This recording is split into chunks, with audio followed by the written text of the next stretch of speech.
masalah-masalah hukum ibadah yang tertuang di dalam kitab Safinatul Adab. Berikutnya yaitu syarat sahnya sholat Jumat. Sholat Jumat itu wajib bagi laki. Perempuan boleh nggak sholat Jumat? Boleh. Perempuan kalau sudah sholat Jumat, ikut misalnya sholat Jumat, ya tidak usah melaksanakan sholat zuhur, tidak apa-apa. Jadi misalnya itu ada sholat Jumat di sini, ya kan, bareng-bareng perempuan ikut, tidak apa-apa. Fi syurutil jumu'ati, yaitu syarat sahnya sholat Jumat. Syurutul jumu'ati, beberapa syarat sahnya sholat Jumat. Sittatun, yaitu ada 6. Jadi sholat Jumat dikatakan sah itu ketika 6 syarat ini terpenuhi. Kalau tidak terpenuhi, maka tidak sah sholatnya. Karena sholat Jumat itu berbeda dengan sholat-sholat pada umumnya, atau dengan sholat zuhur beda. Yang pertama, antakuna kulluha fi waqti dhuhri, yaitu khutbah dan sholat Jumat dilaksanakan pada waktu zuhur. Pak, biar meringkas waktu, gimana kalau sholat Jumatnya kita laksanakan pagi hari setelah sholat subuh? Jadi nanti losdo sholat zuhur tidak perlu, karena mesti jamak di sholat Jumat pagi harinya tidak boleh. Atau sholat Jumat dicicil, ya khutbahnya dicicil, khutbahnya habis subuh 1, atau nanti waktu 2 jam 9 1, atau nanti waktu 2 tinggal sholat Jumat 2 rakaat, boleh enggak? Tidak boleh. Maka sholat Jumat itu antara pelaksanaan khutbahnya yang 2 kali itu khutbahnya dan pelaksanaan sholat Jumatnya harus dilaksanakan pada waktu zuhur. Kalau sudah sholat Jumat berarti tidak usah sholat zuhur, Pak. Ya tidak usah, ya, karena itu sebagai penggantinya sholat zuhur. Kok rakaatnya beda, Pak? Sholat zuhur 4 rakaat, kalau sholat Jumat kan kok 2 rakaat? Ya karena itu sudah disyariatkan oleh Rasulullah dulu, ya. Shollu kama ra'aitumuni usolli. Sholatlah kita umat-umat Rasulullah sebagaimana Rasulullah sholat. Yang kedua, wa antuqama fi khitqatil balagh, yaitu kegiatan sholat Jumat dilakukan dalam batas desa atau pemukiman warga. Jadi sholat Jumat itu dilakukan dalam batas desa, dalam pemukiman.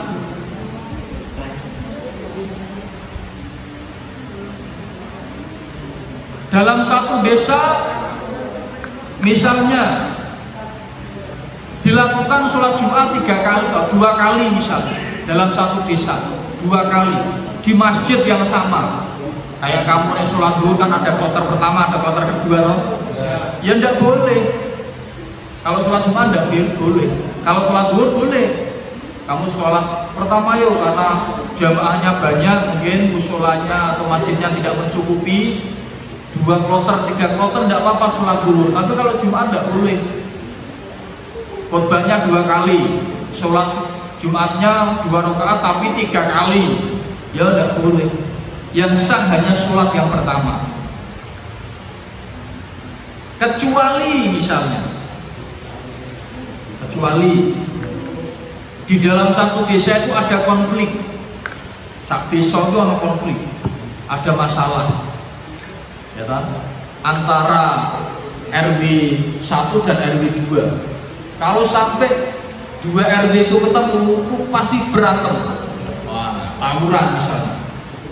Nah, dalam rangka mengantisipasi itu karena darurat, ya misalnya antara kiai RW 1 dan RW 2 saling berkoordinasi pelaksanaan sholat Jumat di 2 tempat. Misalnya yang satu di lapangan, yang satu di masjid misalnya. ya kan? Boleh enggak? Boleh, karena darurat terjadi konflik.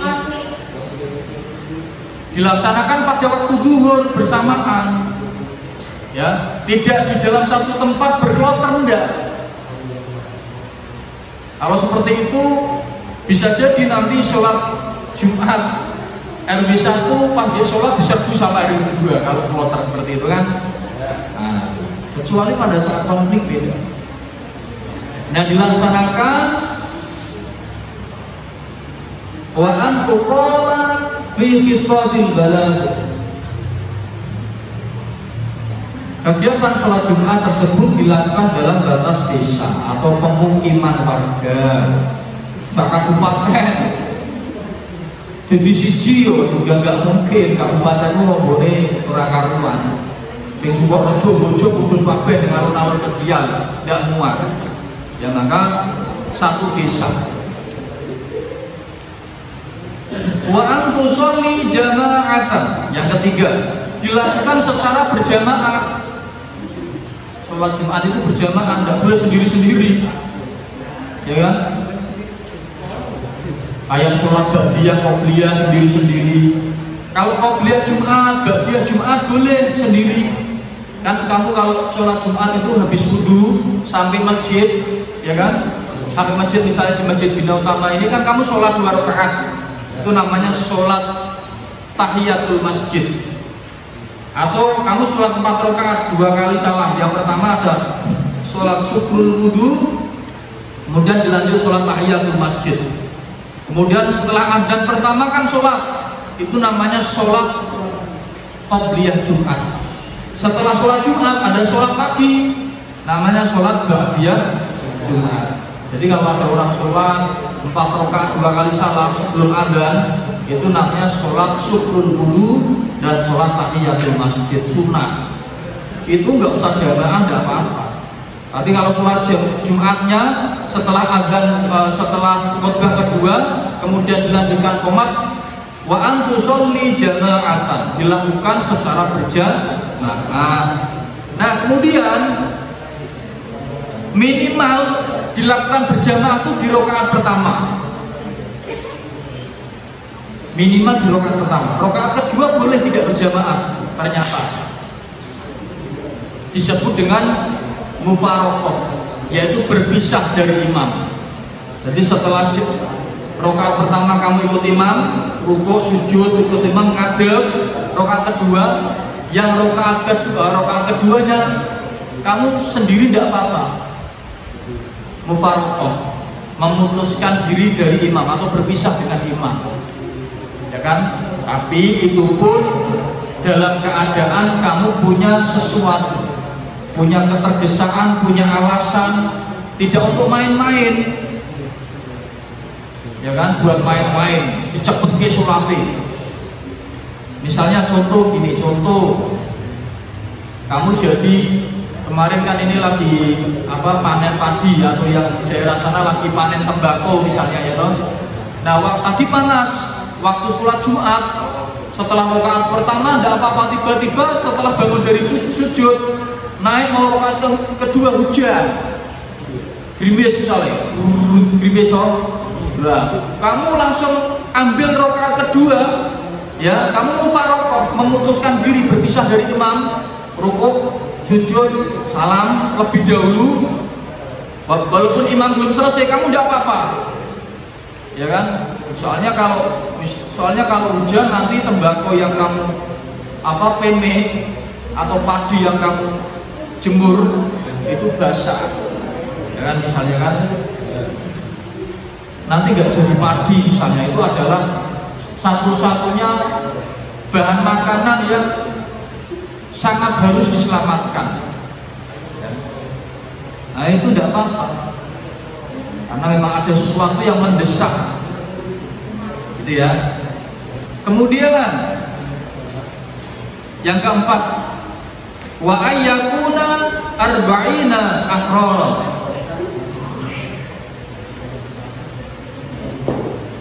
dzukuran bil ghina mustawdinina, wa yakuna arba'ina akhrar, jamaah sholat Jumat minimal berjamaah 40 laki-laki yang merdeka. 40 kurang dari 40 menurut mazhab yang kita ikuti, sebagian kesepakatan ulama yang familiar di lingkungan kita, tidak sah. Meskipun ada sebagian ulama yang berpendapat 12 laki-laki merdeka atau bahkan 4 laki-laki merdeka, hanya 4. Yo naik. Jadi ora iso tak pulir kupinge nganti pedhot. Ada secara di daerah kita masyhurnya adalah 40, tapi ada sebagian ulama yang berpendapat 12 orang saja boleh atau bahkan 4 orang saja boleh.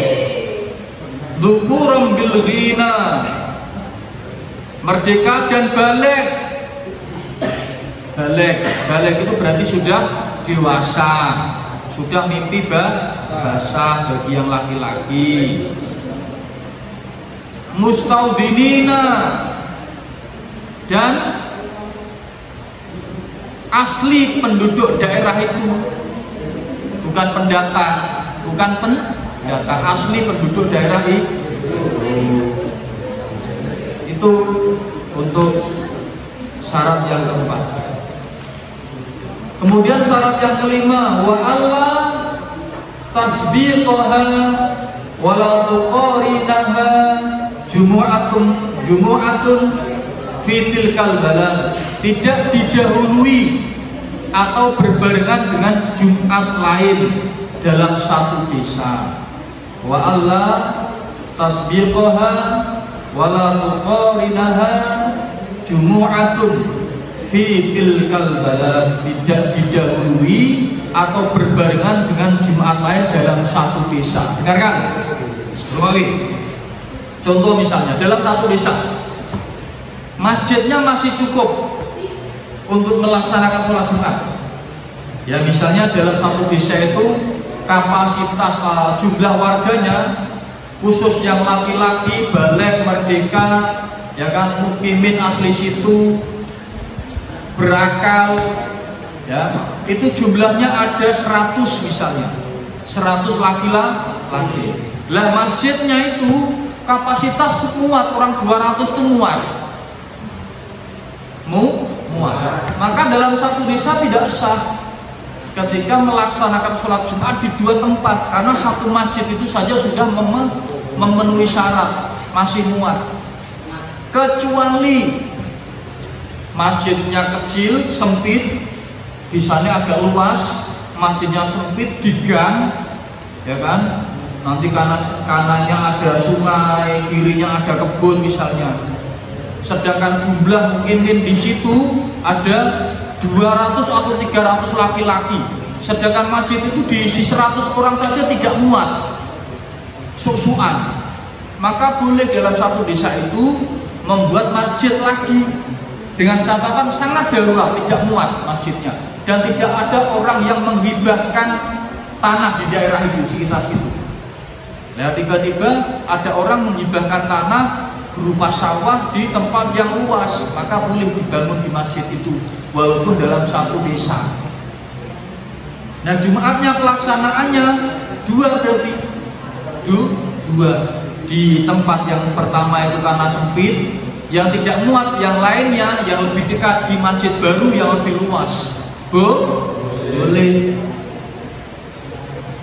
Tapi kalau tidak ada alasan seperti itu, melaksanakan sholat Jumat di tempat yang berbeda, padahal tempatnya masih jembar semua, masih luas semua, ya tidak boleh. Baik 2 kloter atau 2 kali dalam 2 tempat maupun berbarengan dengan Jumat lain dalam satu desa, tidak boleh. Kemudian yang keenam, yang terakhir, wa ayyataqaddamaha khutbatani, didahului dengan 2 khutbah. Jadi didahului dengan 2 khutbah. Nah, 1 khutbah kok ya tidak usah, atau tidak didahului khutbah ya tidak sah, tidak boleh. Jadi syarat yang keenam adalah wa ayyataqaddamaha khutbatani, didahului dengan 2 khutbah. Paham? Ada yang mau ditanyakan? Silakan. Kan sholat wajib sholat Jumat itu salah satunya adalah rutin. Iya. Nah, waktu saya sholat rutin dan tempat, terus ada sholat Jumat, kalau saya itu aku boleh juga sholat Jumat. Kalau kamu dalam rangka tak contoh ya, misalnya kamu pindah tempat, di sana kamu bermukim, ngekos, mondok, berarti mukimmu saat itu di situ. Kecuali kamu, misalnya kamu nanti tinggalnya di Kendal, kamu kuliah di Semarang atau kuliah di daerah Pekalongan, di Jogja, ya kan? Nah, sedangkan kuliahmu tuh kamu di sana pulang. Jadi misalnya kamu kuliah di Pekalongan, di sana hanya nginep sehari. Misalnya taruhlah kuliahmu seminggu hanya 2 hari, hari Sabtu dan Minggu misalnya, ambil yang ekstensi. Ya, kamu berangkat ke Pekalongan misalnya. Hari Jumat berangkat, nanti hari Minggu sore pulang. Itu kamu bukan mukim namanya. Kamu boleh melaksanakan sholat duhur. Tapi kalau kamu mondok atau ngekos, yang mana kamu di sana menjadi bermukim, ya kamu jadi mukim di situ. Contoh misalnya kalian di sini kan mondok, kapan kalian kan mukim di sini kan? Nah berarti kalian mukimnya tuh di sini. Paham? Karena kamu di sini dalam waktu yang lama. Misalnya di salah satu di antara kalian ada yang mondok di Jawa Timur misalnya. Walaupun kamu orang Kendal, ya kan? Misalnya di Jawa Timur, di daerah, misalnya di Tebuireng misalnya, ya kan? Ya kamu pada waktu kamu start mondok di Tebuireng sampai situ, ya kamu mukimnya di Tebuireng, Jumatnya harus di sana. Tidak mungkin dong kamu Jumat pulang ke Kendal. Sama, kamu misalnya orang Jogja sudah mukim di sini, nggak mungkin kamu setiap Jumat harus pulang, ya kan? Karena jauh, kecuali memang libur. Nah, libur kamu pulang ke rumahmu, mukimnya kamu di situ. Paham? Ada lagi? Cukup? Cukup? Nah Pak, kalau di BU itu gimana? Ya kan? Nah di BU itu spekulasinya seperti ini. Satu mukim kan kalian sudah ini, mukim kan? Jumlahnya taruh 20. Nah anak-anak yang sekolah di BU, ya kan? Yang rumahnya berada di sekitar BU kan banyak. Ya toh? Ada yang Jetis, ada yang Bondalem, ada yang Kaliputu, ada yang Sijero, ya kan? Jumlahnya kan lebih dari 40. Maka sholat di sini sah. Karena yang mukim, walaupun kita jumatannya di sekolahan, yang mukim atau yang warga berada di sekitar sekolahan, yang rumahnya sekitar sekolahan, yang sekolah di sini jumlahnya banyak. Bisa dimengerti ya? Jadi kita hukum fikihnya mengambil itu. Meskipun dulu ketika mau disepakati sholat jamaah, sholat Jumat di BU itu pro dan kontra antara guru yang satu dengan yang lain. Ada yang setuju dan tidak. Tapi mungkinnya kalau jumlah 40 kan sudah jelas. Syarat-syarat semua saya kira sudah memenuhi. Yang agak rancu kan mukimnya itu kan. Nah karena banyak anak-anak sini yang lingkungan sini, sekolah di sini, maka itu dihitung 40 orang yang balik berakal merdeka yang mukim di tempat ini. Jamaahnya di sini. Dalam rangka apa? Dalam rangka memastikan semua anak itu sholat Jumat. Kalau kita pulangkan semua, ya kan, kemungkinan ada yang tidak sholat Jumat. Ono sing nongkrong, ono sing kudul, ono sing bayar tuku gorengan 10 ngakuni loro, ya toh? Nah akhirnya kan kita kan demi kemaslahatan agar sholat Jumat kabeh karena kita basicnya sekolah umum. Maka di sini dulu pernah kita waktu sholat Jumat anak-anak suruh keluar semua sholat Jumat di luar. Ada yang sholat Jumat minggu kampung ki, ono ning kampung ki, ono ning kampung ki. Ada banyak yang tidak sholat Jumat.